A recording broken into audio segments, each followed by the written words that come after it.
और है अल्लाह मियां के पास। आपको पता ही नहीं है 1971 वॉर में, 65 वॉर में एक आदमी रामपुर में 10th क्लास में पढ़ता था। 65 वॉर में रामपुर कैंटोनमेंट एरिया से जब फौज जा रही थी, उसने लोगों के साथ 20-25 लड़कों के साथ मिलकर सड़क खोद दी थी। उस जमाने आईबी नहीं थी, इंटेलिजेंस ब्यूरो नहीं बना था। जो डिस्ट्रिक्ट मजिस्ट्रेट होता था, वहां के डिस्ट्रिक्ट मजिस्ट्रेट मिस्टर सहाय थे। उस लड़के ने मिलकर, मैं 65 की बात बता रहा हूं, उसने सड़क खोद दी। आर्मी का जो कन्वॉय था वो घंटों रुके रहे। 10वीं क्लास का लड़का था। सहाय साहब ने उसको अरेस्ट किया। दिल्ली से ऑर्डर गए कि इसको शूट कर सकते हैं आप, लेकिन सहाय साहब ने यह सोच के कि यंग लड़का है, गलती हो गई होगी, उसकी धुनाई तबीयत से की और फिर यह कहा कि 24 घंटे में शहर छोड़ दो तुम। ये कोई मामूली लड़का नहीं है। वो आदमी रामपुर से भागा, रातों रात अलीगढ़ आया। अलीगढ़ मुस्लिम विश्वविद्यालय तो दूसरा पाकिस्तान है, आपको पता ही है। वो वहां रहा, वो बड़ा हुआ, वो पढ़ा, वो इस देश की नपुंसक राजनीति का हिस्सा बनते हुए समाजवादी पार्टी में बना, और जिसका नाम है आजम खान।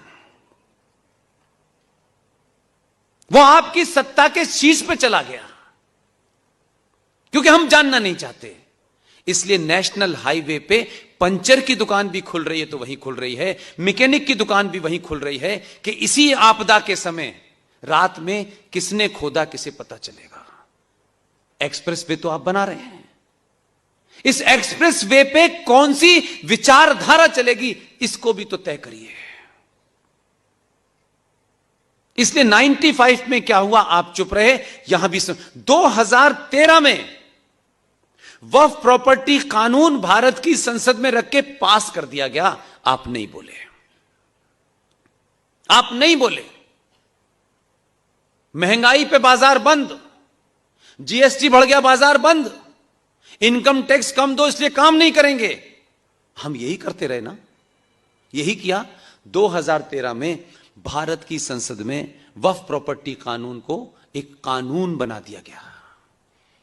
आपको बताऊं, आप सुनना चाहते हैं? सच में वक्फ प्रॉपर्टी एक्ट 2013 के तहत उस कानून में ऐसे प्रावधान कर दिए गए हैं कि ये जो हॉल है आपका, ये सरकार का होगा या किसी प्राइवेट आदमी का होगा। वक्फ प्रॉपर्टी बोर्ड अगर सिर्फ ये लिख के भेज दे कि ये हॉल वक्फ प्रॉपर्टी पे बना हुआ है, आपको नोटिस भी सर्व नहीं होगा। एज पर द कानून नोटिस सर्व नहीं होगा। एक आदमी आएगा और ये कहेगा भाई इसको खाली करो, हटाएं इसको। आप पूछेंगे क्यों? बोले कि आपकी प्रॉपर्टी नहीं है। जो ये कह रहे हैं कि ये वक्फ प्रॉपर्टी पे है, आपके कानून के तहत उसे प्रूफ नहीं देना, उसे सिर्फ कहना है। धक्के देख करके बाहर निकालेगी, सब बंद करके ताला लगा करके वक्फ प्रॉपर्टी वालों को चाबी दे देगी। आप बड़े कानून, उसूल, मर्यादाओं से चलने वाले महान नागरिक हैं देश के। आप अपने कागज लेके जाएंगे, उस कानून के तहत हाई कोर्ट इसकी सुनवाई नहीं कर सकता। आपसे कहा क्या है, क्योंकि आपको सोने की आदत है, सोइए। यह कहा गया है कि आपको अपनी लड़ाई लड़ने, अपने कागज लेके वक्फ प्रॉपर्टी का जो बोर्ड है उसके ट्राइब्यूनल में अपील कीजिए। अब आप मुझसे पूछ सकते हैं कि इस बात में क्या सत्यता है। यह मन में आपके आ रहा होगा, आपको लग रहा होगा कि इतनी चौंकाने वाली बातें हैं, हमें कैसे नहीं पता। हम तो रोज टाइम्स ऑफ इंडिया पढ़ते हैं, हम तो रोज 1 घंटे टीवी देखते हैं। यही आपको लगता होगा ये सारी बातें मुझे ही क्यों पता हैं। जाइए घर पे वेरीफाई करिए। कल भी मैंने कहा और आज फिर कह रहा हूं, नई नई शादी हमारे यहां बच्चे करते हैं, लड़के लड़कियां, पूरा परिवार शामिल होता है, शादी होती है, बड़ी खुशी होती है, और पति भी कमाल का आदमी होता है। अपनी अच्छी खासी पत्नी को, जिसके साथ अभी जीवन उसने शुरू किया है, सबसे पहले उसे ताजमहल दिखाने ले जाता है। मैं पूछता हूं, कभी 2 बार अपने मन से भी तो पूछा करो कि यार हम ये क्या करने जा रहे हैं, कहां जा रहे हैं, क्या दिखाने ले। ताजमहल क्योंकि हमें पढ़ा दिया गया है, तो हमारे मां बाप की, हमारे बड़ों की जिम्मेदारी नहीं थी कि ये गलत लिखा है बेटा, ये नहीं है। ताजमहल एक कब्र है किसी की, उसे खूबसूरत बना दिया गया है और कहा गया ये मोहब्बत की निशानी है। उनकी अपनी किताबों में लिखा है ये मोहब्बत की नहीं, ये तकलीफ की निशानी है।